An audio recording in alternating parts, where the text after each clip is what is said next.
1년 전 오늘 기록적인 폭우로 충청북도 오성읍 궁평 2지하차도가 침수되면서 4분이 유명을 달리하고 16명이 다치는 참극이 발생했습니다. 강물이 넘친다는 사실을 모른 채 지하차도에 진입한 747번 시내버스 등 차량 17대에 타고 있던 사람들이었습니다. 관계당국은 손쓸 수 없는 천재지변이라고 주장하지만 오송 참사는 여러 단계에서 단 한 번이라도 적절한 조치가 있었다면 충분히 막을 수 있었던 명백한 인재였습니다. 검찰은 6개 기관 공무원과 공사 관계자 등 책임자 42명을 재판에 넘기는 것으로 수사를 마무리했지만 충북도지사, 청주시장 등 최고 책임자들을 처벌해달라는 유족들 요구엔 아직도 응답하지 않고 있습니다. 1년이 지난 궁평 2지하차도에는 진입차단시설과 노란색 구명봉, 피난사다리, 비상전화기, 인명구조 장비함 등이 설치되었다고 합니다. 안전시설이 일부 보강되었다고는 하나 대형 참사가 발생한 현장에 대한 대응으로는 너무 미흡하다는 지적이 강하게 제기되고 있습니다.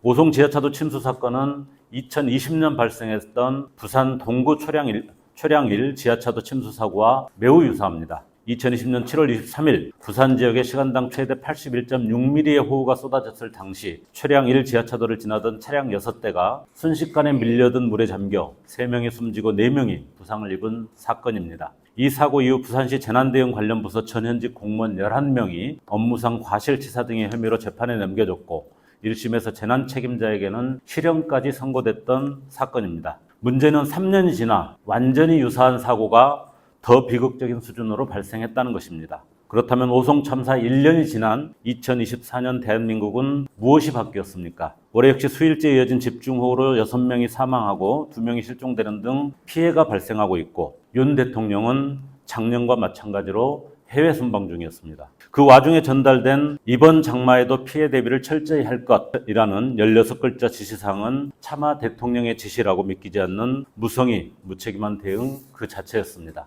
저는 지난 6월 24일 최고위원회 발언을 통해 윤석열 대통령께 장마철이 오기 전 속도를 내어 인명피해를 방지할 수 있는 대책을 마련할 것을 촉구했습니다. 그런데도 대통령은 국민 안전보다 해외 순방이 먼저라는 듯 비행기에 몸을 실었고 우리 국민은 또다시 비 피해 앞에서 소중한 가족을 잃었습니다. 기후위험의 시대입니다.